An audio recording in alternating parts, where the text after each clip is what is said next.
Mokwongo higani kendo jopuonjre dhi nyime gi donjo e skunde. Jonyuol e kaunti ma Homa Bay bende ogolo ywak margi ewi nengo mani malo mag gige somo ma idwaro godo jopuonjre e kinde ma gidonjo e skunde ma gisome.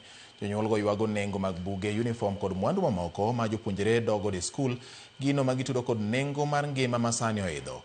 E nonro mar Ramogi TV e kaunti ma Homa Bay, moko kuom dukni mag uso buge boma ma Homa Bay bende oyango nok mag jonyuol ma odhi nyime gi chenro mar nyiewo mwandu mag skul ka jopuonjre dok e sikunde mopogore opogore ma gisome.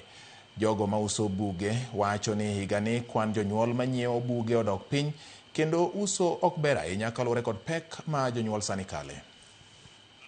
Chando jonyuol kendo janyuol wiye bar moloyo to gi weche mag fee mi pesa midwaro sani nitie, wuoche ni malo, kalam ni malo, buge be ni malo.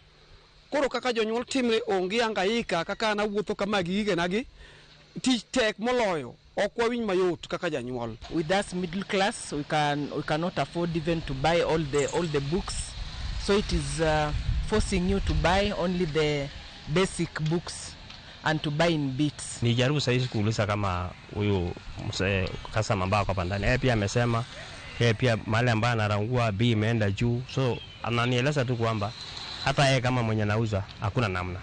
So ningeomba serikali kama inawezekana kitu kama vitabu ijaribu washukishe. Chono dicheng mani ya school kamae ok ninyal yudo ka wabet kaka wabet ni. Ok ninyal kata timo interview. Kechido ka line ni oko, yo line dwa kao books, lakini sani inyalo neno ka ji nitiere ji ariyo kata adek kende. Gima tudogo wach ni en ni pesa ni piny e lwet jonyuol. Ginyalo biro gidwaro, gikawo mana gik moko ariyo adek, books ariyo adek kende, moko giweyo nikech ok ginyalo afford. Ngima ni malo.